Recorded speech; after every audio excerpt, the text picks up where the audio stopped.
Welcome, panelists. Thank you for joining us today. We're excited to hear about your experience and your path to engineering in college. To start, please introduce yourselves by sharing where you grew up, your engineering field of study at SJSU, and if you've attended any other colleges prior to SJSU. Yeah, I could go first. So, yeah, my name is Antonio Fernandez. I grew up in Watsonville, California, which is just like half hour south of Santa Cruz. And yeah, I decided to go into mechanical engineering at San Jose State University. And yeah, I'll be graduating in about 4 weeks. So, yeah. Hi guys, I'm Jaime Salinas. I am an aerospace engineer. I grew up in Pittsburgh, which is like an hour 30 from here. And yeah, I love aerospace engineering. I'm Frida Morales. I grew up in San Diego, which is like 8 hours from here. And I'm aerospace engineering as well. Hello everyone, my name is Jay Guerrero. I'm from San Jose, so very local. I didn't have the chance to have robotics like this, but looking at you guys is very cool. My major is also aerospace engineering, and I love anything aerospace. Hello everyone, my name is Jose Jaime Escobar Patricio. I am currently a master's student at San Jose State University. I have 2 masters, one in mechanical engineering and aerospace engineering, so I kind of combine robotics and aerospace together. I grew up in Pioneer, I grew up here in San Jose, but I went to Pioneer High School, which is pretty close by, somewhat. But I'm happy to be here. Okay, nice. So what made you choose this engineering field? Was it a person who acted as a role model or an event that you attended? First off, who knows what aerospace engineering is? Awesome. What is aerospace engineering? Aerospace engineering is basically it's a specialization of mechanical engineering involving wings and rockets. Yes, we don't want to, say it's mechanical engineering, but it's more specialized. A specialization of it. Yeah, Yes. pretty much. So anything that has to do with the atmosphere or space, or even like fluid behavior, that's what we specialize in. I'm trying to specialize in like space exploration, more like rocketry, aircraft, that type of stuff. So I've always been fascinated with planes. My family would travel, we would get on the plane. I love it when it took off and you feel that gravity, right? So I think that's what inspired me. I'm like, I wanted to be a pilot, but I was like, no, I want to do better. I want to make the planes and the rockets. So that's kind of what inspired me, and I kind of pursued that route.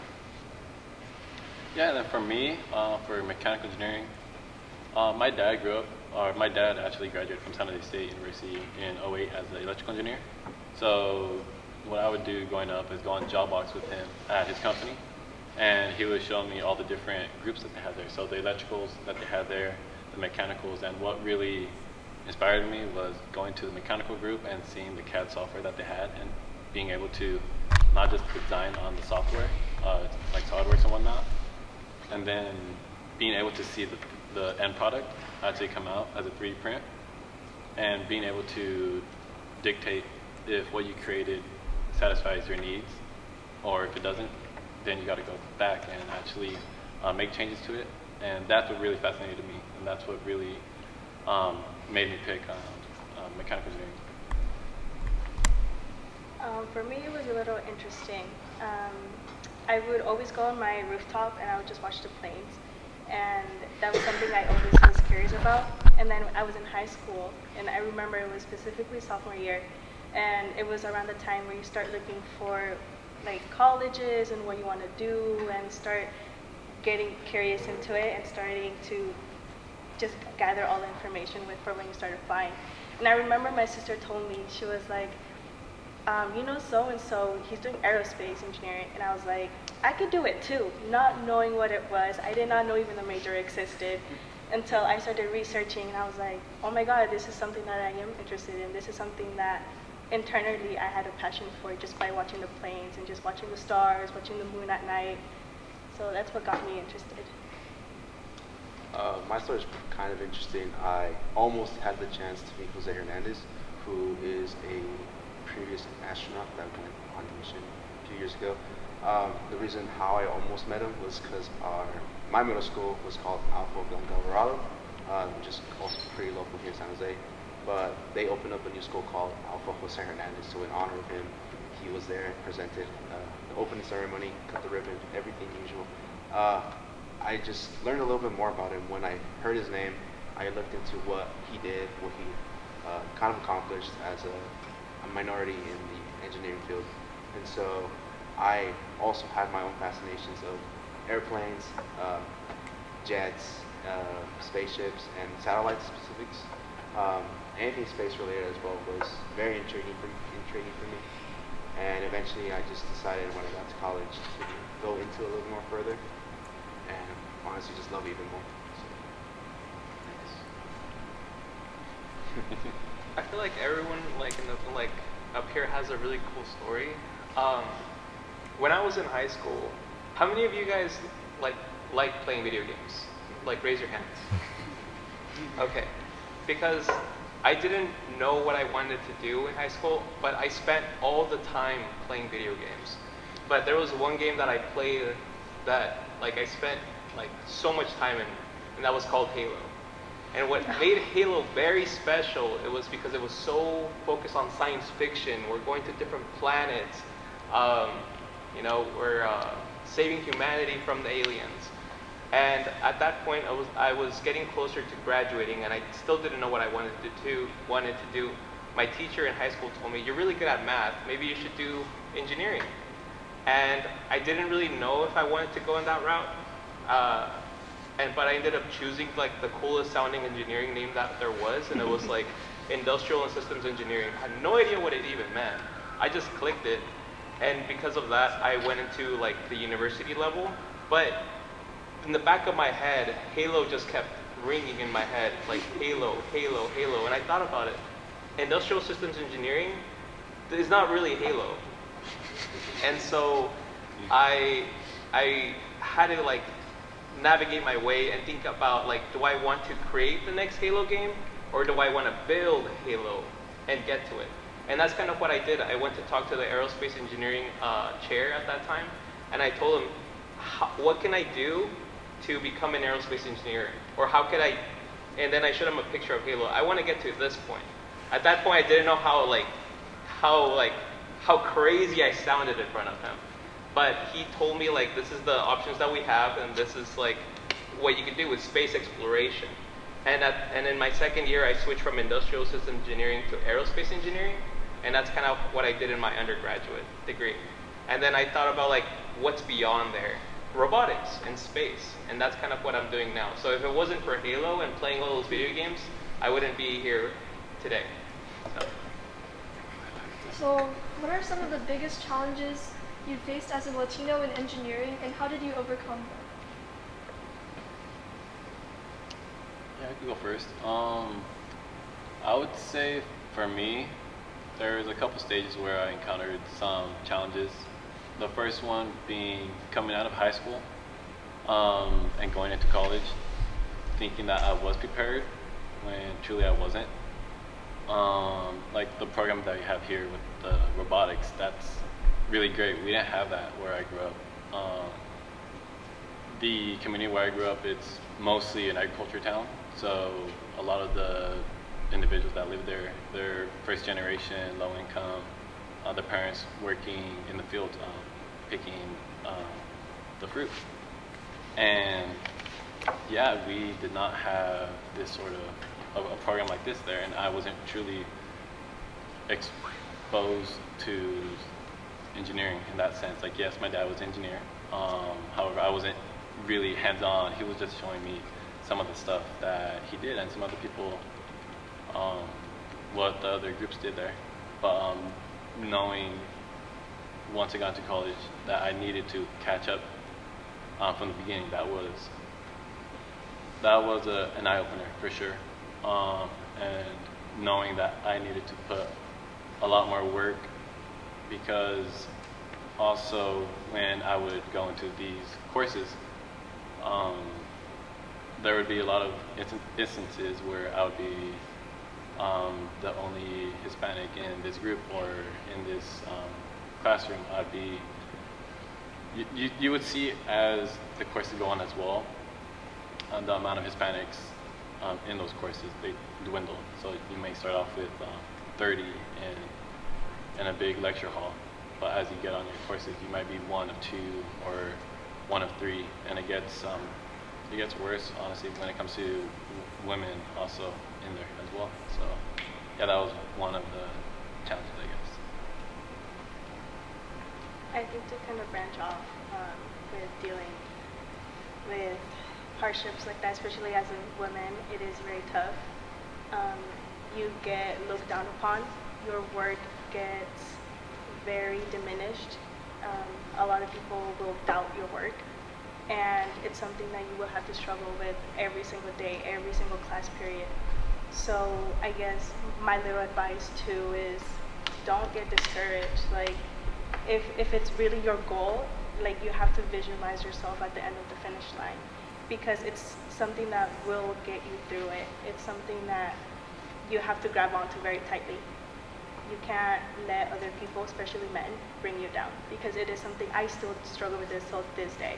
And it's very sad to see, because I turn to my left and I turn to my right, I'm surrounded with men, even right here, right now. Like you guys can see it. We are very small. So, and sometimes like you can think of, oh, girls will be a girl's girl, but sometimes not really. Like sometimes you really find yourself alone. So don't get discouraged. I think for me, there's a lot of changes that happen between high school and university. I transferred into college, right? I saw a lot of my friends, they're all doing different majors. But when I came to the university, San Jose State, you notice a big change, especially in your upper division classes. You don't see people that necessarily are from your background or handle things the way you do. They kind of all have a little bit more support. You make friends and everything, but you kind of feel out of place. That's in general, right? Because you're surrounded by all these different types of majors, all these types of different people with different beliefs, different ways of doing things, and you're kind of like, oh, I don't know if I'm supposed to be here. But like you start doing the work, you start making connections, you start making your friends, and people around in college, and you're like, okay, I can do this. Like, you can get past that, right? And you can't just, you're gonna get imposter syndrome, but you just gotta overcome it. Like, I'm supposed to be here. I can do this, right? Because things get really hard in college. There's a lot of projects. There's not enough time. You might not, if you're, going to out-of-state college or somewhere else, you might not see your family. You might not talk to your friends a lot. So it's a lot of things you have to overcome, but it's not impossible. It's gonna take time, and you're gonna do better. Time and patience, that's what I say. Patience with yourself and with the situation you're in. I would say another challenge that I face is just being first generation.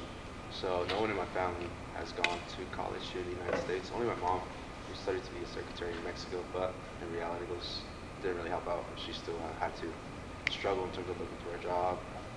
Same thing with my dad, looking for construction, which is kind of like the easier thing to be in the labor. And so just learning the hardness of just not having so many opportunities in front of you just as a start.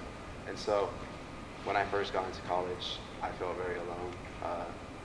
I didn't really find a way to make so many friends or find a community. But like as I've grown, as a fourth year now, it feels like I've grown so much and improved in terms of where to find help and where I can pretty much improve myself in classes and just in social life in general. Because engineering is a lot of time to put in if you want to do really good. And so the more time you put in, it's pretty much what you're going to get out of it. And so as you keep on, as I keep on growing as a Latino in STEM, I want to make sure I want to be a kind of an idol or some sort of, some sort of image or to show other Latinos that they can also do it.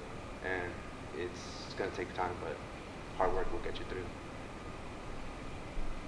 I find it as well very relatable as to YG's story. I am a first generation student. I was born in Mexico, Toluca, came to the US when I was 4, and then I kind of grew up here ever since. So I've been first to go to elementary school, middle school, high school, and eventually get to San Jose State.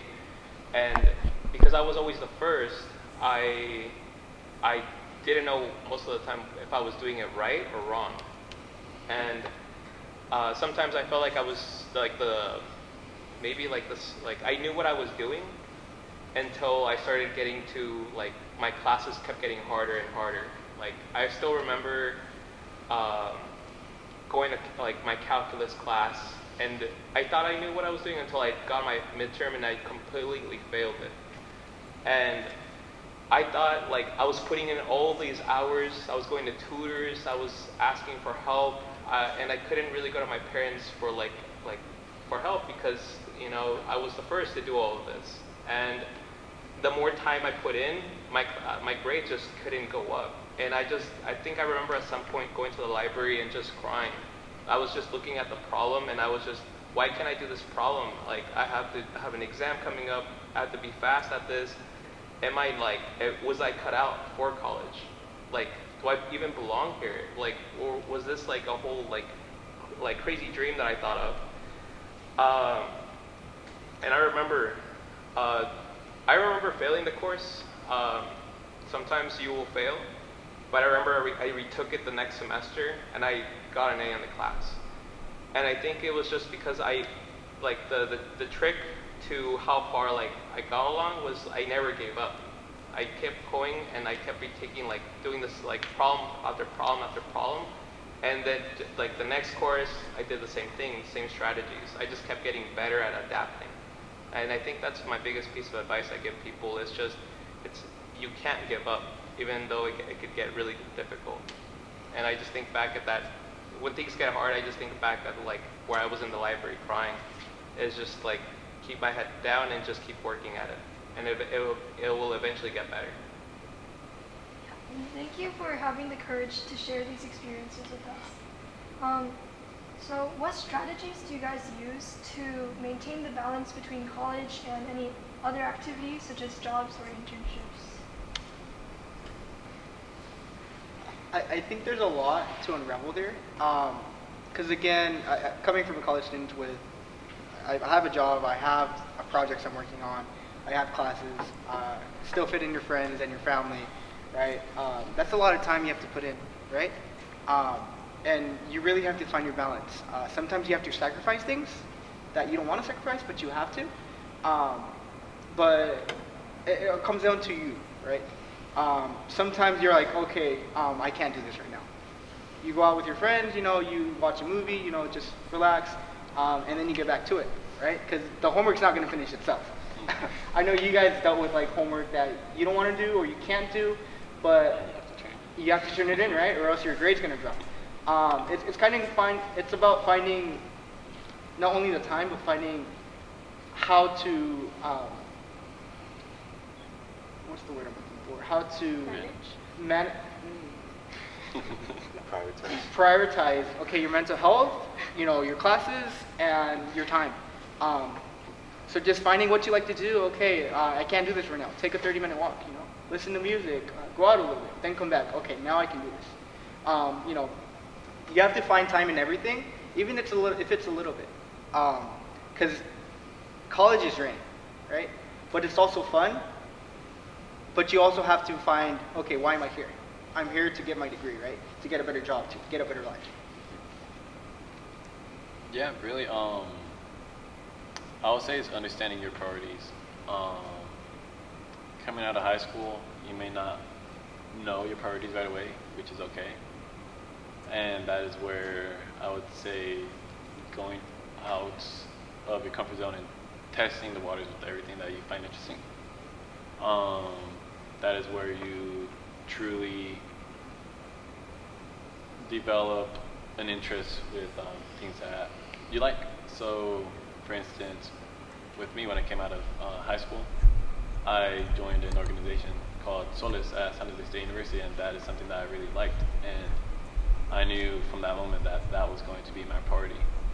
And along with that, there's other things that I decided to choose for my priorities. But like Jaime mentioned, you only have so many hours in a day.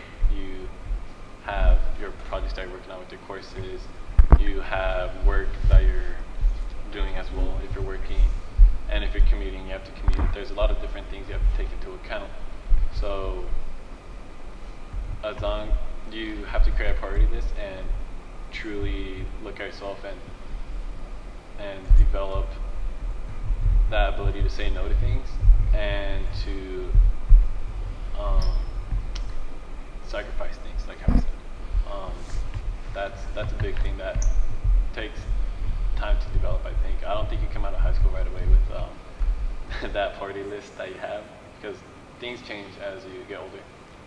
So being patient with yourself, having that party list that you create, and just understanding that it's okay to say no to things, and that at times you will have to sacrifice.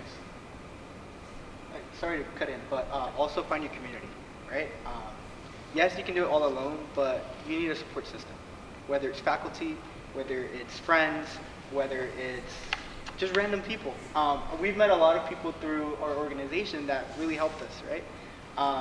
So just find your community, and yeah. As someone who had the fortunate of not having to work while studying, it really does help having the support that I had financially, especially from my parents, and just focusing myself on school and getting the best grades as possible, and really managing my time even in that sense, because you have to juggle sometimes not 4 classes but 5 or 6 depending on where you at even on your roadmap.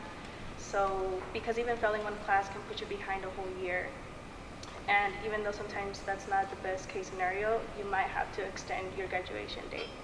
So I'm very thankful for my parents that I didn't have to work, but I still do have to manage my time wisely regarding with my classes and whether I want to go out with my friends or not.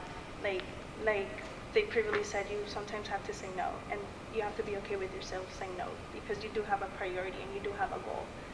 And just having time for yourself too, also knowing how you learn best, because sometimes, yeah, high school is high school and you could just do an exam and you'll pass it. But sometimes that's not the case for college. You do have to put in the work and you do have to put in the hours for an exam. And sometimes you put in all that work, but the way you're studying just doesn't help. So you have to change and reteach like your learning style so you could learn best and grasp that information. I would say a good strategy as well is to pretty much give yourself 3 tasks to complete per day. That's something I've been told about to do and been practicing a little bit more, and it's just more of a fulfilling thing to do, because like we were all saying, there's a lot of sacrifices when it comes to engineering, social life, physical, mental, whatever it is. You have to learn how to prioritize your things, and so this strategy of at least 3 tasks to complete by the end of the day, it really helps you in terms of improving every day and, well, completing your homework, of course, because that's what everything's based on. But in general, just learn how to be better with time. It's really hard as well. I struggle with this sometimes too, but with this like practice of giving myself 3 tasks to do, it's helpful. I remember when I was in high school and I was going to university for the first time. Like, you know, in high school we have our clubs. You know, you guys have robotics clubs. You guys have like an anime club. All these clubs. But once you get to the university level, like the whole world opens up to everything. There's dancing clubs. There's like things to do inside a university, outside of university. There's people do sororities, fraternities, and then you get all excited about trying to do everything. And that's kind of where you get something called the fear of missing out. And because you're a freshman or a second year at university, you kind of want to try doing it all. But also you have your courses. And that's kind of where you have to do, like, as everyone here has talked about, you have to learn how to say no. And sometimes that can be hard because like all your friends are going to like a social event or like networking, or like maybe Tesla for like the robotics engineers, and you get all excited because maybe your dream job is there, and you're just thinking like, I have to go there, maybe I could get an internship if I talk to this person. So you like, there's so many different situations where you start to try to do it all, and you try to keep like balance it all, and it sometimes just all topples over. So that's when you have to like, eventually you learn it the easy way or the hard way to learn how to say that no. And I learned it the hard way. And I think that's one big thing I learned was just learning how to say no.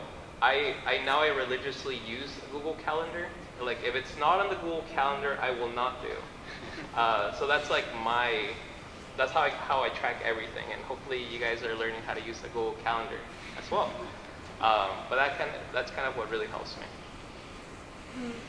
So, based off of your experience in school and everyday life, how do you think organizations can better support Latinos in engineering?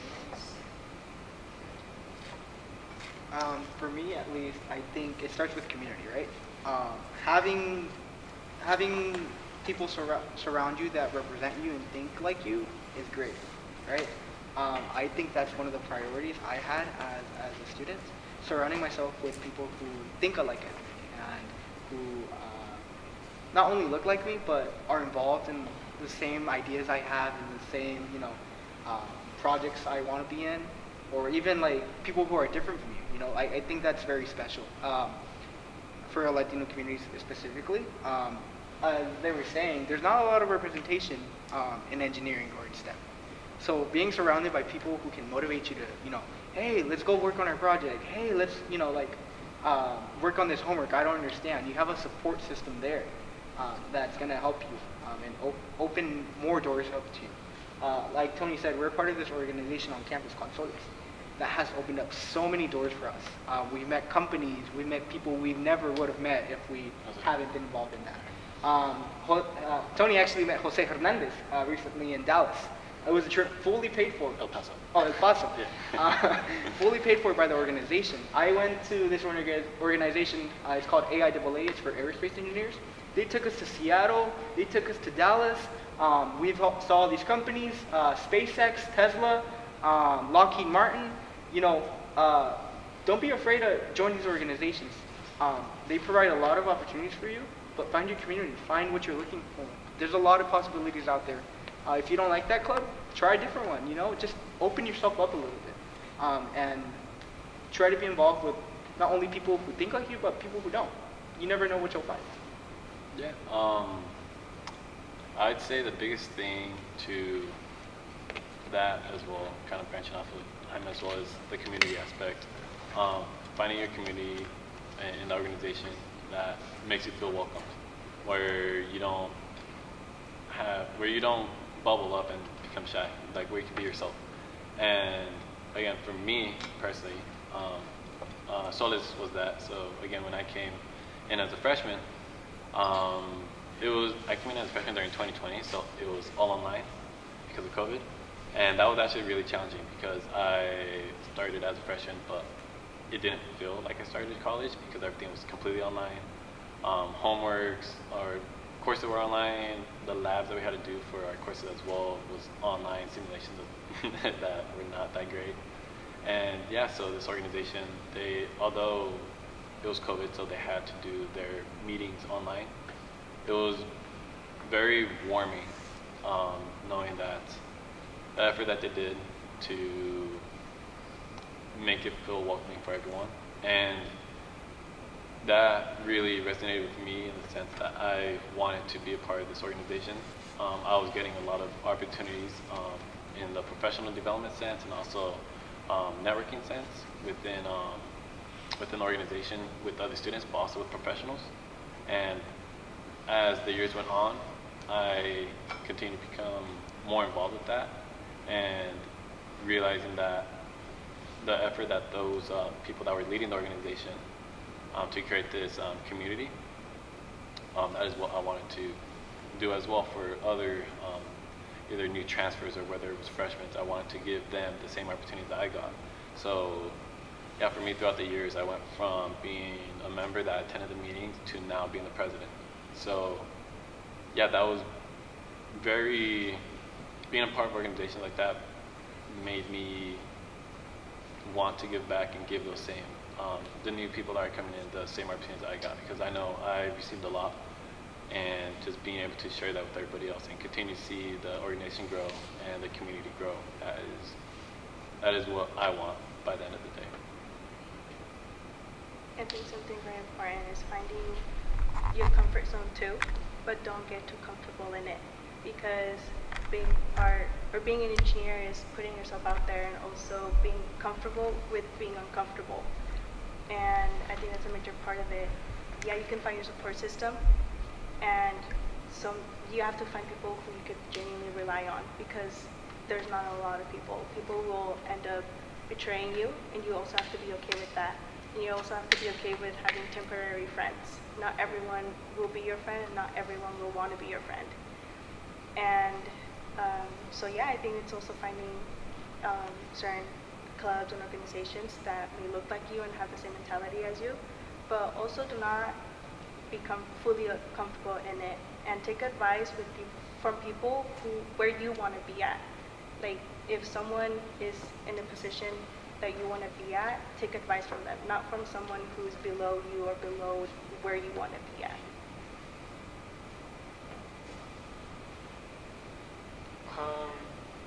I forgot, there's like a statistic out there, I think it was MESA, or the university, to see how like the student retention on their first year to the second year, and it seems like there was like a big drop, like a big drop in numbers. And the reason why there was a big drop in numbers, I think it was what they found was that they weren't really a part of a community.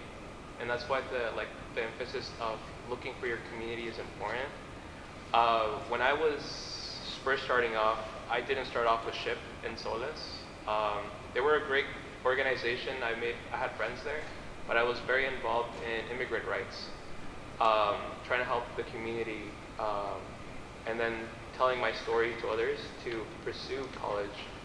And that's kind of the community that I ended up finding. And they turned out to be like my bestest friends that I still have like bud to this day. And it's been like a long time that I've been with them. So I think that's what kept me at San Jose State. It was like I had friends and I had a home, and yeah. That's very nice. So what was the most rewarding aspect of your experience with engineering so far? I think for me is knowing that whether it may not be right away, but knowing that the work that you put in will be rewarded. And of course, working hard does not always reward you.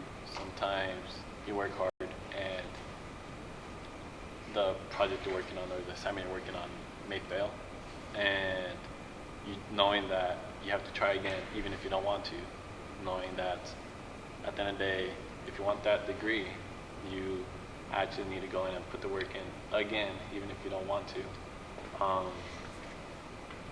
And then actually seeing the work that you put in come about and passing that class or getting that internship that you want or getting that job that you want. That is the most rewarding feeling that I personally get as well.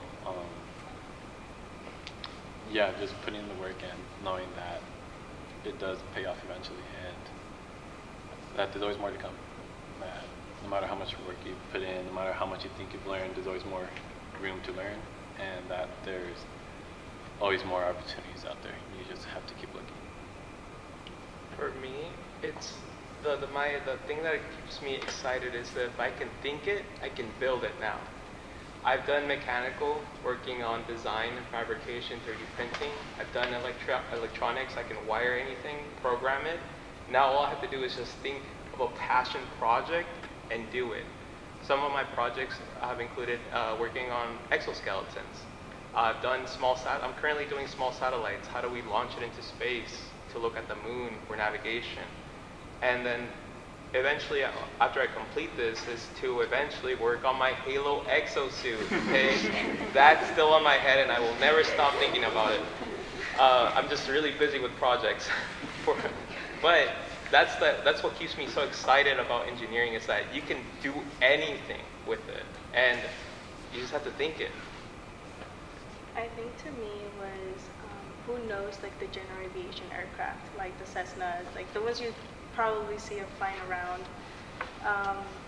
Those aircrafts, I had a friend who had his pilot's license and I would go flying with him.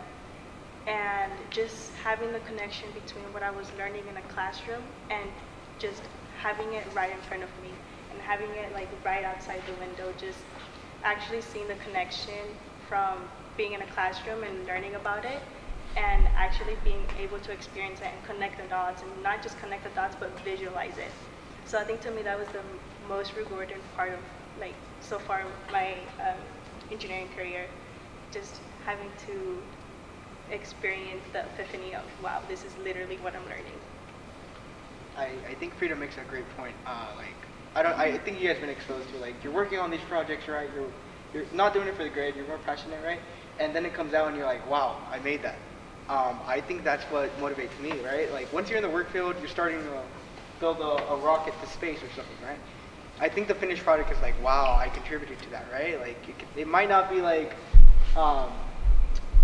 breaking, science barriers, but it's like, I contributed to that, like, I put in my work, I put in my sweat into that. And I think that's kind of what's pushing me, kind of like, to see those projects come to life, to design them, to be a part of them, and kind of just be involved and put in all your effort and seeing the result there. That's what's driving me. I want to see that happen. And I'm also representing not only myself, but my family, They helped me through it, and you're motivating more people. We've gone to different schools, and we've got people interested into joining, STEM, into engineering, and I think that's really passionate too, because a lot of people in San Jose, or a lot of students in San Jose, haven't been exposed to STEM. And so you bring up these ideas, these majors they haven't heard of, and they're like, wow, that's interesting. I kind of want to be involved. So you're also inspiring people to kind of like, okay, like, this is what I kind of want to do this. They might not do mechanical engineering, but they'll do aerospace engineering, which is really cool to inspire people. I think I should add in a lot of rewarding things that I'm hoping for in the future is just seeing my degree on the wall. Definitely, as I've gone into my engineering courses and everything, I've been able to talk to a lot of people that think just like me, and hopefully if they understand it, I can ask them, let's help each other out, or let's just start a project and let's see where this goes. I should mention as well that the project that I've been trying to do this whole semester is making a plane with just a group of friends, a group of people that kind of get along, but let's see how our classes have been teaching us and how we can apply this, it's really good for classes and for jobs and all that stuff, because eventually we do want to get our jobs, but in general, we all come along, we come together to make one thing, and how our plane is going to look, that is, up to us in discussion. There's always going to be disputes, because people may have better ideas, and they just watch a lot of YouTube videos or something. But in general, I just want to see the degree on my wall to show myself that I did this, and eventually future generations to see that me was able to do this, and they could probably do a lot more better. So engineering will for sure be a huge impact in my life. Thank you guys so much for sharing your journeys and advice with us today. Now we'd like to open it up to the audience, so if you guys have any questions, please ask. Not one? Okay. Okay, so I feel like people generally make connections with people who are similar to them. Do you guys have any advice for other people looking around, they don't see other people that are similar to them on making those connections, or if they can't, just remaining focused on what's important, I guess?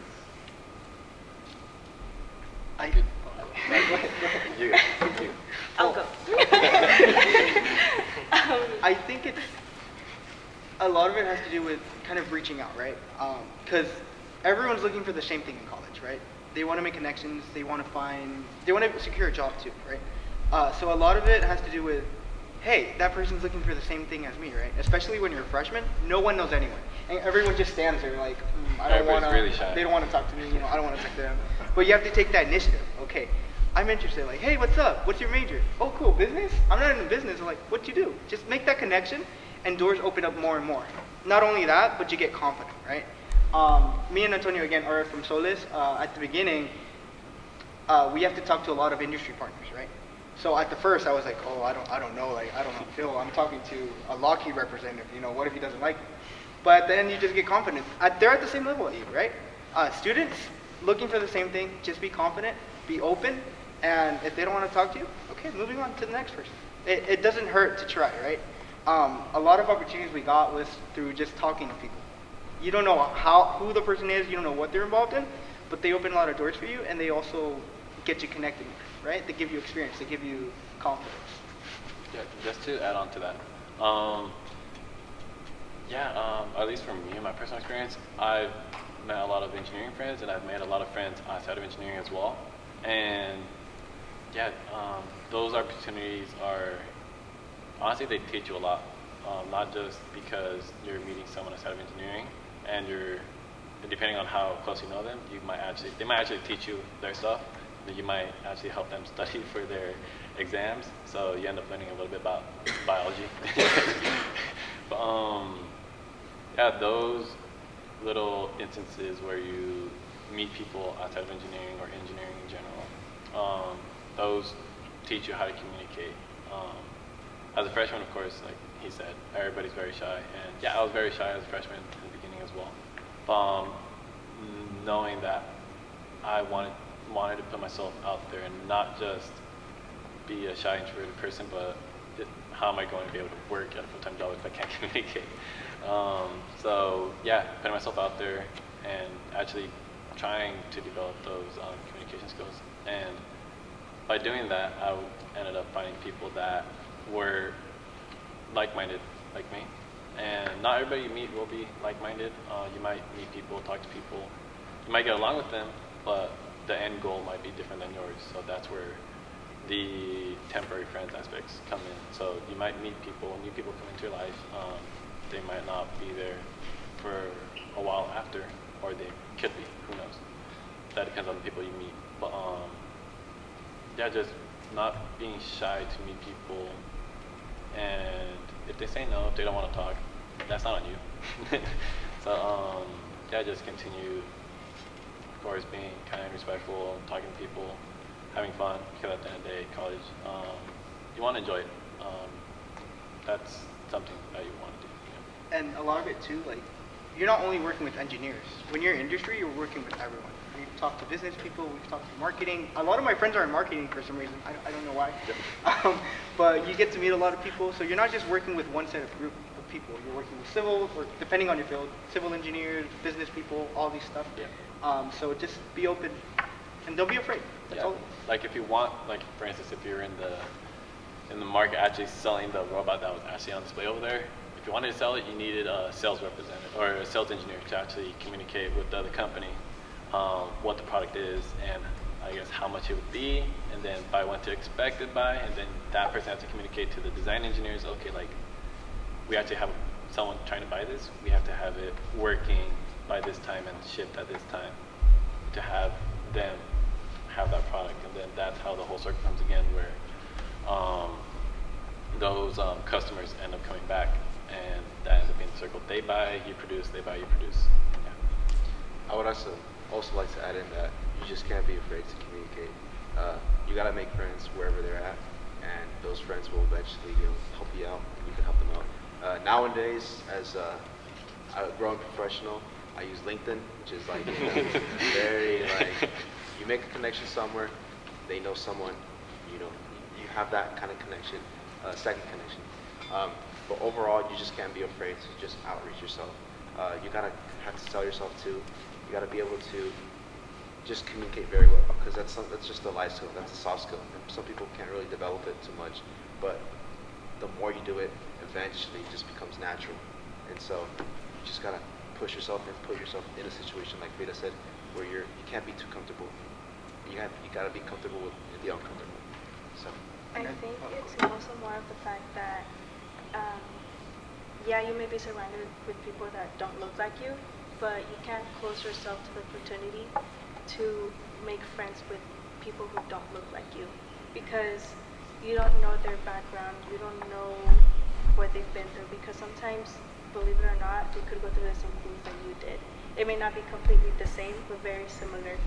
So I think being okay just talking to them, even if it's like in a classroom, you could be like, hey, like, what'd you get for this question? Or can you help me with this? I don't understand it. Just with little things like that, I think it can just open the door to making a friend, even if it's just a temporary friend.